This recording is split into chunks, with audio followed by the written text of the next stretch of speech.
Okay, it's time to test your knowledge on Chapter 10, Nervous System. This is on page 202 of the book. The impulse conducting cells of the nervous system are called A, neuroglia, B, neurons, C, microglia, or D, ependymal cells. The correct answer is B. Neuroglia are nervous systems, so the answer is neurons. Those are the impulse conducting cells of the nervous system. The rationale is that neuroglia are nervous system cells that protect neurons, and microglia are a type of neuroglia that perform phagocytosis and engulf microorganisms and debris. Ependymal cells line the spinal cord and cavities in the brain and secrete cerebral spinal fluid. Number 2, what is the blood-brain barrier? A, it's a membrane surrounding the brain that keeps blood from penetrating brain tissue.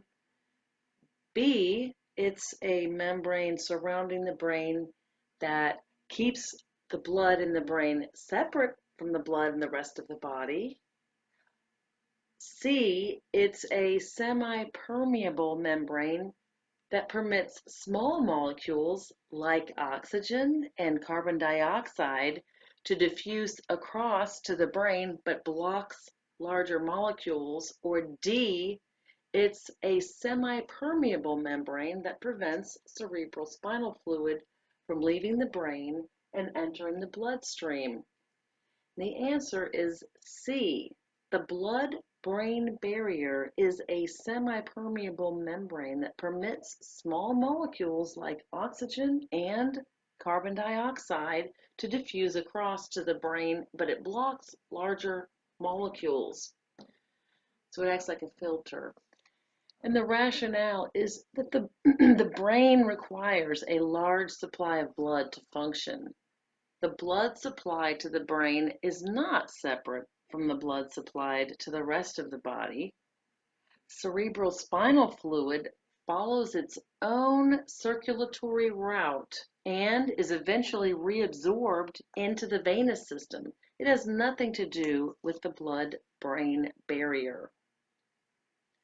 Number 3, which neurons detect sensations such as touch or heat and then relay information about the stimuli to the nervous system? Is it the efferent neurons, B, interneurons, C, afferent neurons, or D, Schwann cells? And the answer is C, afferent neurons.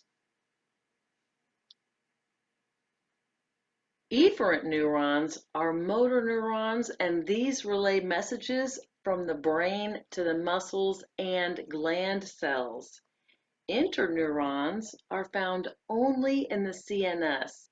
They connect incoming sensory pathways with outgoing motor pathways. Schwann cells wrap around the axons of many peripheral nerves to form the myelin sheath. Number 4, a nerve cell in which phase cannot respond to a new stimulus? Is it A, resting potential, B, action potential, C, repolarization, or D, refractory period? In this case, the correct answer is D, refractory period, because the resting potential is the phase in which the neuron is resting but has the potential to react. Action potential is when the neuron becomes active and conducts an impulse along an axon. Repolarization is when the nerve cell restores its electrical balance in preparation for a new stimulus. While a neuron won't necessarily react to an impulse during action potential and repolarization, The most correct answer is the refractory period because although the membrane is polarized, the cell won't react to a new impulse until sodium and potassium have been restored to their rightful sides of the membrane. Number 5. Which statement regarding spinal nerves is true?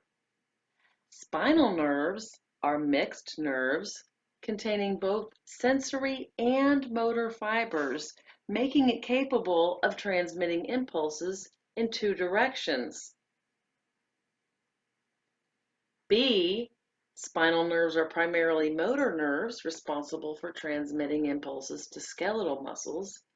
C, spinal nerves are primarily sensory nerves responsible for transmitting sensations from the muscles to the brain and spinal cord. Or D, spinal nerves are a chief component of the autonomic nervous system and are responsible for controlling autonomic functions.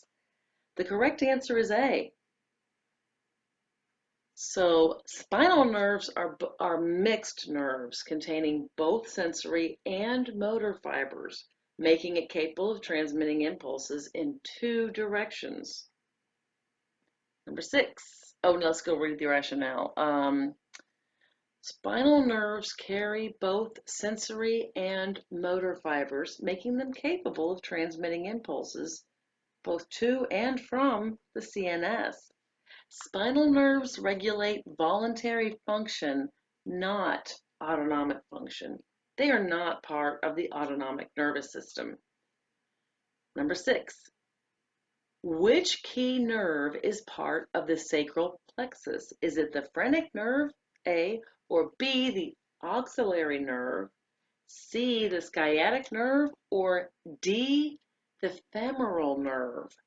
The answer is C, the sciatic nerve. And the rationale is that the phrenic nerve is part of the cervical plexus and innervates the diaphragm. The axillary nerve is part of the brachial plexus and leads into the arm. The femoral nerve is derived from the lumbar plexus and supplies the thigh and leg. Number 7. Which statement about CSF or cerebral spinal fluid is true? A, an adult's brain contains about 500 milliliters of CSF.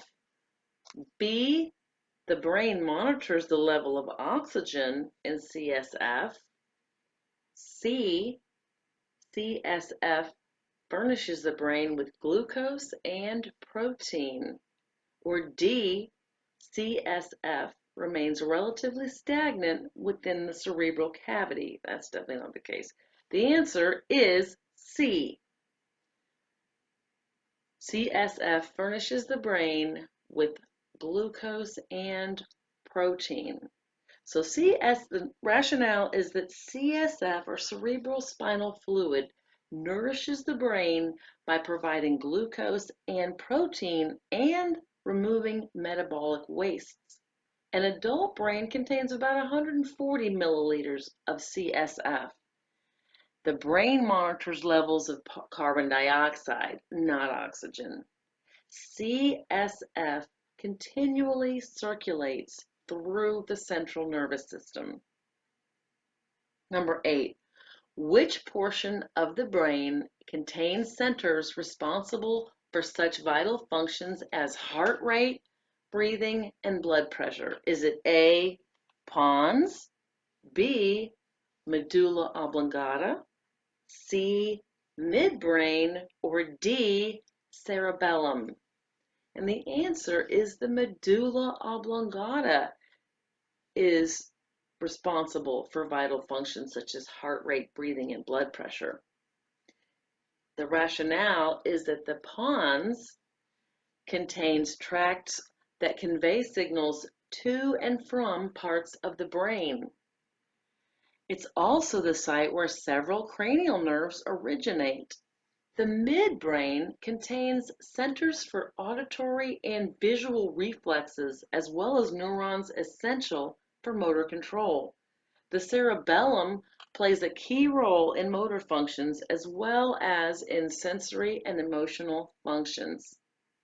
Number 9, which brain structure influences nearly every organ and exerts control over the autonomic nervous system and pituitary gland? Is it A, the thalamus, B, the limbic system, C, the cerebral cortex, or D, the hypothalamus? And the answer is D, the hypothalamus. The rationale is that the thalamus is the gateway for nearly all sensory impulses. The limbic system is the seat of emotion and learning. The cerebral cortex is the gray matter covering the surface of the brain. It handles the cerebrum's functions, which include thought, reasoning, judgment, and memory. So page 203, number 10. An injury to which part of the brain may result in a severe personality disorder or cause socially inappropriate behavior? Would that be A, the frontal lobe, B, the parietal lobe, C, the temporal lobe, or D, the occipital lobe? Correct answer is A, the frontal lobe can be related to the personality and behavior. So the rationale is that the parietal lobe handles the awareness of one's body parts. An injury here may cause someone to ignore objects on one side of the body, even his own arm or leg. The temporal lobe governs hearing and memory. An injury here may impair the ability to identify familiar objects. The occipital lobe is concerned with analyzing and interpreting visual information. An injury here would affect the ability to see. Number 11, which area of the brain receives impulses of heat, cold, and touch from receptors all over the body and is therefore known as the primary somatic sensory area? Is it A, the precentral gyrus, B, Wernicke's area, C, Broca's area, or D, the postcentral gyrus? And the correct answer is D, the postcentral gyrus is the area that receives impulses of heat, cold, and touch from receptors all over the body, and it's also known as the primary somatic sensory area. So just right behind the central gyrus. The rationale is that neurons in the precentral gyrus send impulses through the motor tracts in the brainstem and spinal cord to skeletal muscles. Wernicke's area in the left temporal lobe and Broca's area in the left frontal lobe are both concerned with language. Wernicke's area formulates the words or phrases that comply with learned grammatical rules. Broca's area plans the muscle movements required to form the words and sends the appropriate impulses to the primary motor cortex. Number 12, which cranial nerve supplies most of the organs in the thoracic and abdominal cavities, as well as those in the head and neck? Is it A, the glossopharyngeal, B, the hypoglossal, C, the vagus, or D, the vestibulocochlear? The correct answer is C, the vagus nerve. And the rationale is that the glossopharyngeal nerve governs tongue movements, swallowing, and gagging. The hypoglossal nerve controls tongue movements, and the vestibulocochlear nerve is concerned with hearing and balance. Number 13, brain injury from a head injury can compress this nerve and interfere with the ability of the pupils to react to light. Is that A, the oculomotor, B, olfactory, C, optic, or D, facial? If you said it was A, you are correct. The oculomotor. And the rationale is the olfactory nerve governs the sense of smell. The optic nerve is concerned with vision, not pupillary response. The facial nerve is concerned with taste as well as facial expression. Number 14, which of the following is a characteristic of the somatic nervous system? A, it innervates glands, smooth muscle, and cardiac muscle. B, it consists of two nerve fibers that synapse at a ganglion before reaching its target organ. C, it secretes both acetylcholine and norepinephrine. Or D, it operates under voluntary control. And the answer is D. All the other statements are characteristics of the autonomic nervous system. So it operates under voluntary control. 15. Which of the following is one of the actions of the parasympathetic division of the autonomic nervous system? Is it A, increases heart rate, B, constricts bronchial tubes, C, stimulates sweat glands, or D, inhibits intestinal motility? And if you said B, you were correct, that it constricts bronchial tubes. And the rationale is that all the other actions are attributed to the sympathetic division instead of the parasympathetic.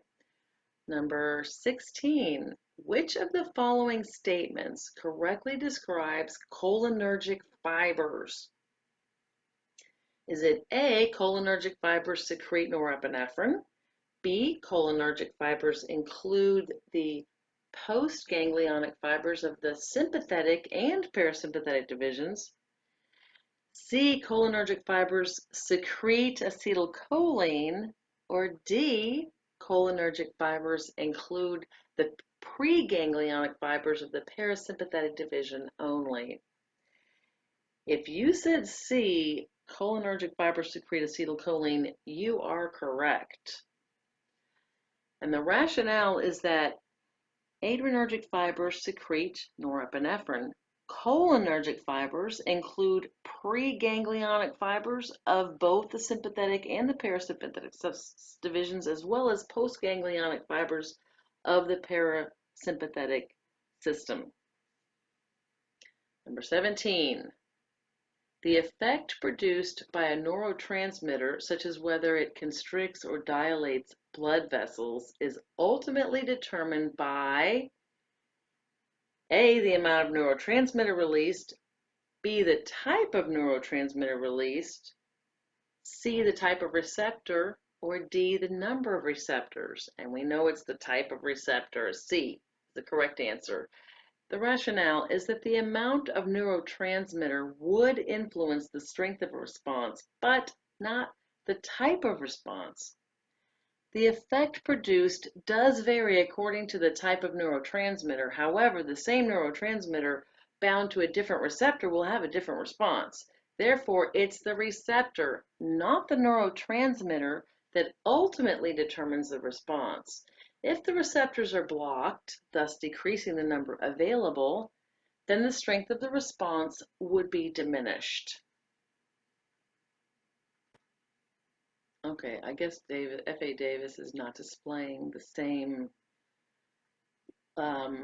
version of the book that I purchased that came with this link, but my book has 2 additional questions here for Test Your Knowledge. Number 18 is, how does a severed peripheral nerve affect surrounding muscle fibers? A, it will cause the muscle fibers to spasm. B, It will have no effect on muscle fibers because of other peripheral nerves will assume the functions of the severed nerve. C, it will cause muscle fibers to atrophy. Or D, it will cause the muscle fibers to swell. The answer is C. If a severed peripheral nerve affects the surrounding muscle fibers by causing muscle fibers to atrophy, because they can't be used if there's no connection, nerve connection. And the rationale is that peripheral nerves innervate particular muscle fibers. When a peripheral nerve is severed, the muscle fibers normally innervated by that nerve will begin to atrophy. Other peripheral nerves do not assume the functions of the severed nerve.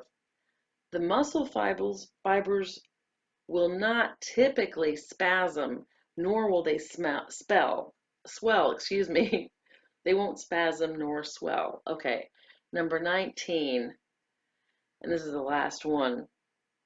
An injury to which part of the brain would most likely cause severe personality disorders and socially inappropriate behavior? Maybe we already had that one. It sounds familiar. Would it be A, the parietal lobe, B, the frontal lobe, C, the temporal lobe, or D, the cerebellum? The answer is B, the frontal lobe. An injury to the frontal lobe would most likely cause severe personality disorders and socially inappropriate behavior. And the rationale is an injury to the parietal lobe causes people to ignore objects on the opposite side of the body, and an injury to the temporal lobe can impair the ability to identify familiar objects or differentiate between sounds. An injury to the cerebellum can produce a spastic gait, poor balance, jerky movements, or tremors.